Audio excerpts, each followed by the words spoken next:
Hi guys, നമുക്ക് ഉയരിന്റെ theatre response കേൾക്കാം. വളരെ പ്രമുഖരായ വ്യക്തികളൊക്കെ അതിനെപ്പറ്റി അഭിപ്രായങ്ങൾ പറയുന്നുണ്ട്. നമുക്ക് അതിനെ കുറിച്ച് റിയേഷനും കൂടി എടുക്കാം. എന്തൊക്കെയാണ് അവരുടെ അഭിപ്രായങ്ങൾ കൂടി നമുക്ക് കേട്ടോ. അപ്പോൾ ഞാൻ ഈ ഡിസ്പ്ലേക്ക് ആഡ് ചെയ്യാം കേട്ടോ. കണക്ട് ആവുന്ന സിനിമ, നല്ല സിനിമ. റോഷൻ പ്രകടനം നന്നായിട്ടുണ്ട്, ക്ലൈമാക്സ് നന്നായിട്ട് കണ്ണ് നിറയ്ക്കും.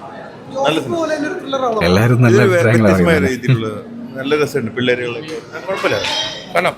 വൺ ടൈം വാച്ച് ഉണ്ട്. ലാസ്റ്റ് സീൻ പല കുഴപ്പമില്ല. ലാസ്റ്റ് സീനൊക്കെ ഇച്ചിരി കണ്ണ് നിറയ്ക്കുന്ന ഗംഭീരം.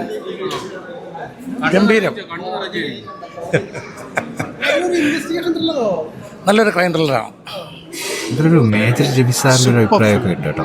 നിങ്ങളൊന്ന് കേട്ടോ. ഞാൻ കുറച്ച് എപ്പോഴും എല്ലാ പടത്തിലും ഇമോഷണൽ ആവുന്നതാണ്. പക്ഷേ ഇത് വളരെ രസകരമായിട്ട് മനസ്സിനെ ടച്ച് ചെയ്തിട്ടുള്ള, ഇങ്ങനെയും നടക്കാമോ, ഇതൊരു നടന്ന സംഭവം കൂടി ആയപ്പം നമുക്ക് ആ ഒരു പോലീസ് ഓഫീസർ അന്ന് എത്ര എഫേർട്ട് എടുത്തിട്ടായിരിക്കും ഈ കുട്ടികളെ ബോംബെ പോയി പൊക്കിയോണ്ട് ഒരു പ്രൂഫും ഇല്ലാതെ ഒരു കേസ് എവിടെ വരെ എത്തിച്ചു എന്നുള്ളതാണ്. അപ്പോൾ ഒരു പോലീസുകാരൻ വിചാരിച്ചു കഴിഞ്ഞാൽ പലതും ചെയ്യാൻ സാധിക്കും. വേണ്ടാന്ന് പറഞ്ഞാൽ ഫയലും ക്ലോസ് ചെയ്തിട്ടിരിക്കാം. അപ്പോൾ അതാണ് പറഞ്ഞത്, നല്ലവരുടെ കഥയാണ്, മനുഷ്യത്തുള്ളവരുടെ കഥ. So you all should watch. റോഷൻ്റെ one of the best performance. Pappan പിന്നെ അവൻ്റെ വേറൊരു സോണറായിട്ട് കാണിച്ചിട്ടുണ്ട്. It's very interesting and I love that. I recommend this film for everyone. കണ്ണ് നിറയിപ്പിക്കുന്ന ഒരു മനുഷ്യൻ, ഫാമിലി തന്നെയാണത്.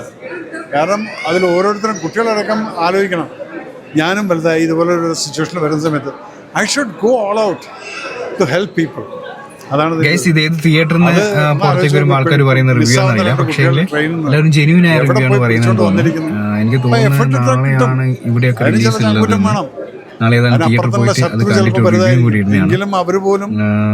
പിന്നെ കുറച്ചും കൂടി വീഡിയോസ് ഇതിന്റെ താഴെ ഉണ്ടെന്ന് തോന്നുന്നു സംസാരിക്കുന്നത്. അപ്പൊ ഓക്കെ ഗൈസ്, നമുക്ക് വീണ്ടും അടുത്ത വീഡിയോ കാണാം. ബൈ. ഇതൊരു നടന്ന സംഭവമായിരുന്നോ? നടന്ന സംഭവത്തിന് പറ്റിയിട്ടില്ല. ഇതില് മേജർ റിവ്യൂ പറഞ്ഞപ്പോഴാണ് എനിക്കിതൊരു നടന്ന സംഭവമാണ് അല്ലെങ്കിൽ ഇങ്ങനെയൊക്കെ. പിന്നെ പലരും ഈ റിവ്യൂവിൻ്റെ അത് പറയുന്നുണ്ടല്ലോ, തിയേറ്റർ റെസ്പോൺസിൻ്റെ അകത്ത് നടന്നത്. എനിക്കതിനെ പറ്റി നടന്ന സംഭവം എന്ന് അറിയുന്നില്ലായിരുന്നു കേട്ടോ. ഓക്കെ, എന്തായാലും 26-ാം തീയതി റിലീസ് ചെയ്യുന്നത്. അപ്പോൾ 26-ാം തീയതി തിയേറ്ററിൽ പോയിട്ട് നോക്കാം.